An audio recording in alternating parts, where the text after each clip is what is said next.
Let's just sew whatever. Hey everybody, in today's video we are going to be making the set sail hat from Patterns for Pirates. As you can see, Dorothy is a huge fan. So what you're going to need is to cut out the brim of the hat and some 809 craft fuse, just one piece. And then you're going to need to cut out the lining and exterior pieces as instructed in the pattern. And then sewing it is actually really quick. You're just going to need to mark all the centers in your top pieces basically, so folding them in half, snipping top and bottom, and then you can start lining the centers up. I'm glad I used a directional print. It makes it a little bit easier to know which is the top of the curve and which is the bottom, so make sure you're taking note of that. I'm just using clips to help me hold it in place, and I do have a walking foot on my machine, but that isn't necessary. You can just use the normal walking foot or normal foot on your sewing machine. I was just too lazy to change it out.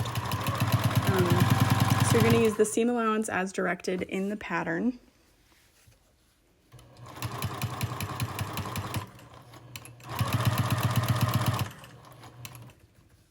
And just sew along those seams, making sure everything stays nicely lined up, nothing shifts or anything like that.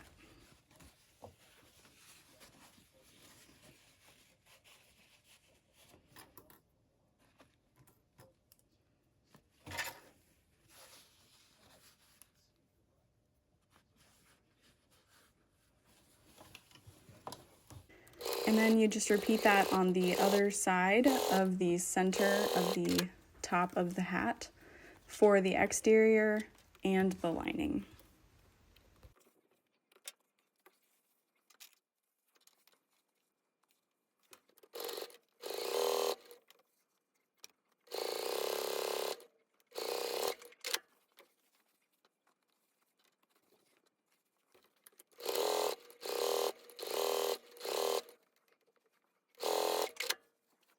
So now I'm going to trim down the excess seam allowance for the exterior pieces and the lining pieces.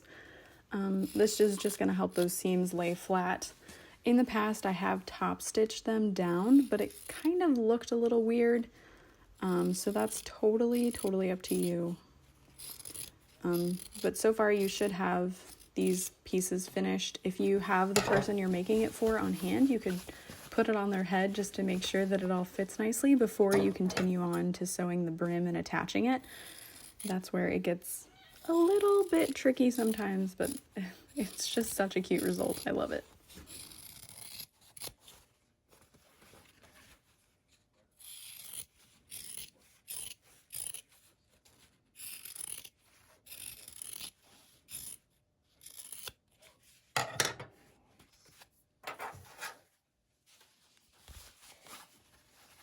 So now that you've got all your seam allowances trimmed down, you're going to want to snip the centers of the exterior and the lining.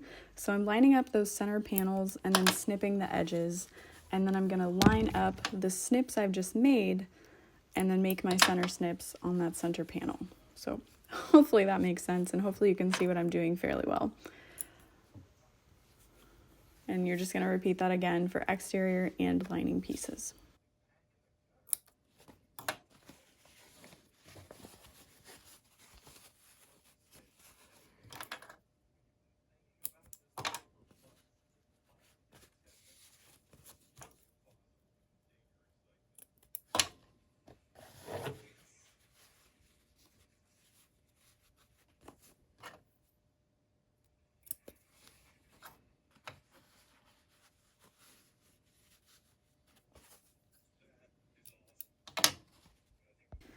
And now we're just going to repeat that same kind of step, and we're going to mark the centers of the brim of our hat. So I have attached 809, which is like craft fuse 808, something very similar. I think you could also use like a buckram if you want, but I'm just folding it in half and snipping the inner centers. You could also do this with the exterior, which is going to help you line it up in the end, so I highly recommend that. I just didn't do it. But again, repeat exterior, lining, and then we are ready to attach the top of the hat, basically.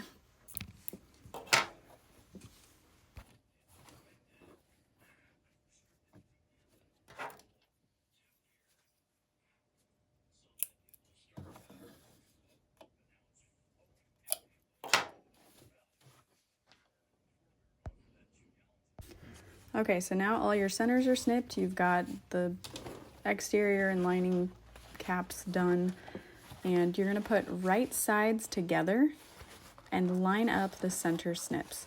You just have to start with one and then be consistent with the rest. You line up those center snips first and then ease the rest of the hat together with clips by pinching it together slowly. So I've explained it very quickly, but I will show you a little bit slower.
So now that it's all clipped together, we're just gonna set it on our machine, use the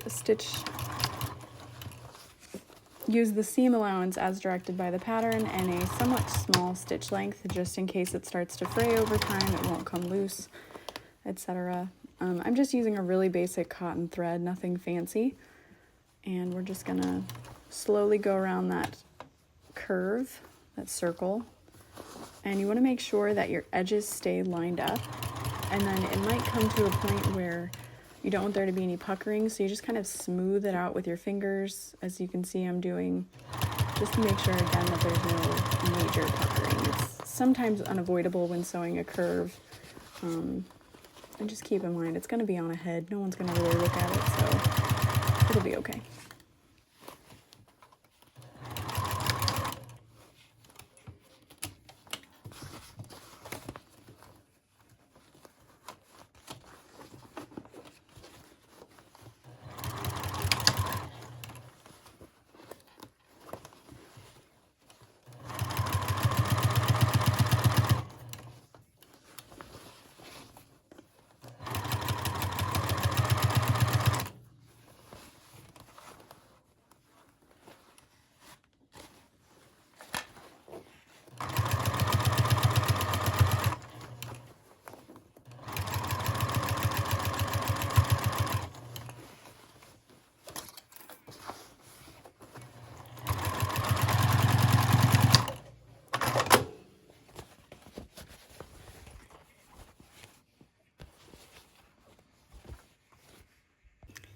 And then we're repeating that on the lining. It's pretty straightforward, nothing really fancy to explain here. Just again, make sure that you're putting right sides together.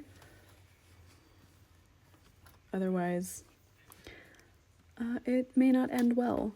If you really want a stiff brim on the hat, you can add interfacing to your lining as well. It wasn't something I wanted to do. I wanted it to be a bit floppier. And I also did not add any interfacing to the cap portion. So again, that's totally up to you. I kind of thought it would be interesting to use waterproof canvas for the lining, but then I imagined like on a head, it may not be very comfortable. When it gets hot, it may retain heat. So that's up to you. If you play with it, let me know in the comments down below how you liked it. I also wondered if maybe like a PUL fabric might work. I contemplated it for a while, but again, I just thought in the end a nice cotton lightweight would be best, especially for a little baby head.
And now I'm trimming down the seam allowance. I really only did this on the lining.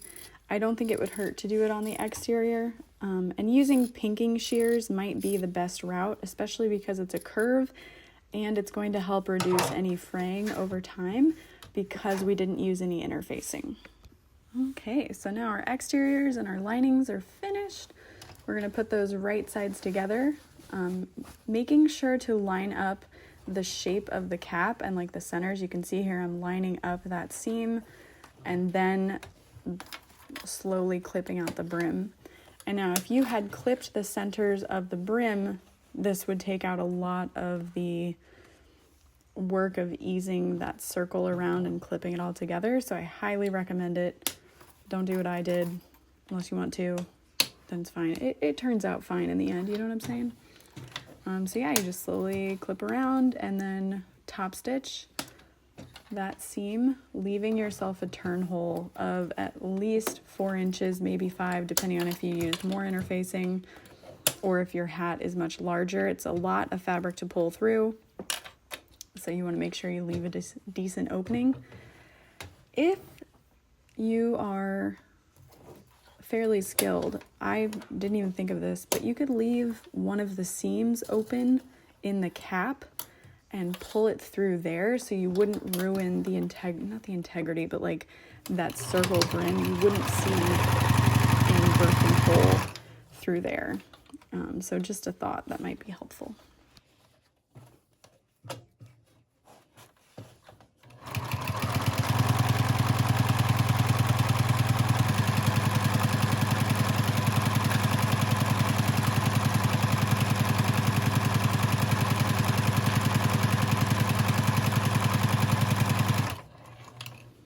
And then, yeah, just sew around that whole thing. It's pretty satisfying to watch.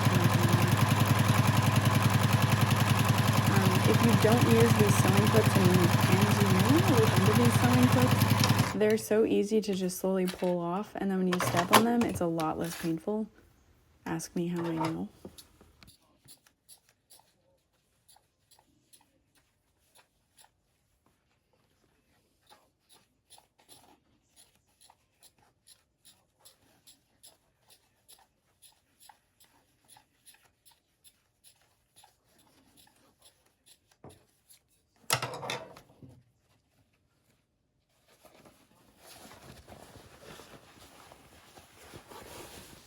Now we've come to the time where it's time to flip the hat right sides out. This is always the best part. It's like watching everything come to fruition.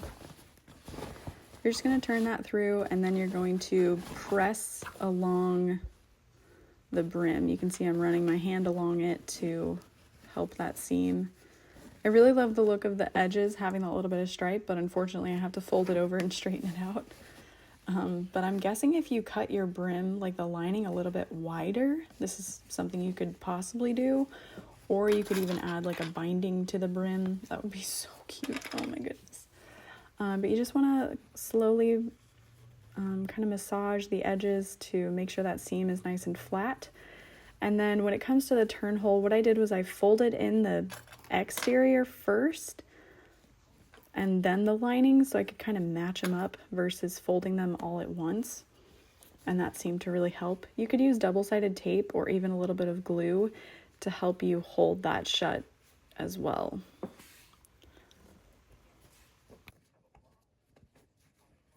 And then you're going to sew around the outside, around the outside.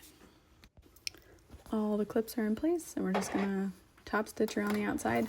If you wanted to use a longer stitch length, you could, or if you wanted to sew stitch lines like all the way around, that would look really fun too. Kind of like giving it a straw hat woven look.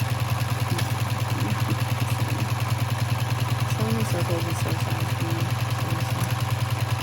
And then take care when you're going over that opening hole, the birding hole, that you're catching the lining too. And then of course backstitch or pull your threads and tie off.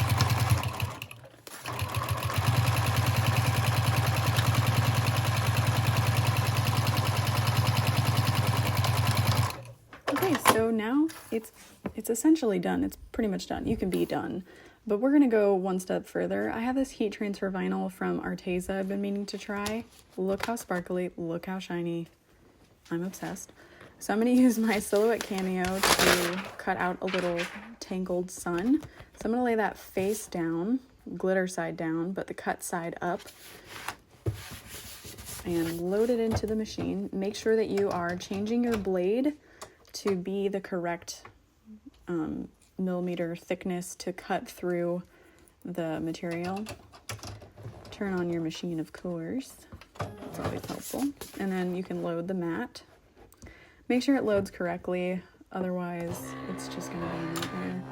So I've loaded my design, and then I hit cut, and now we get to watch it. So satisfying when we cut it out. This is seriously one of my favorite things about this machine. They're the best.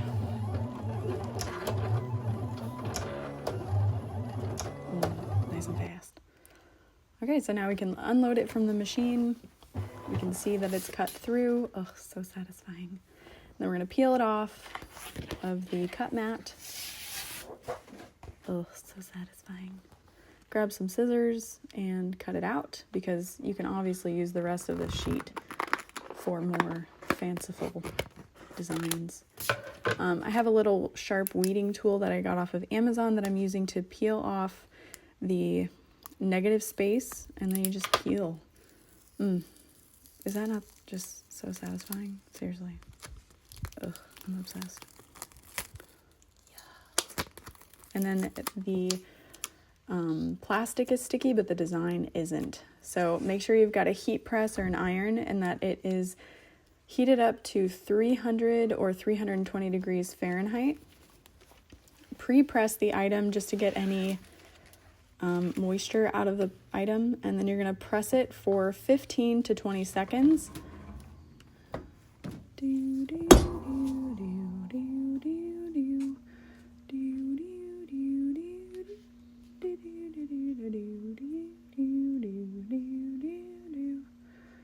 Oh my god, it's taking forever.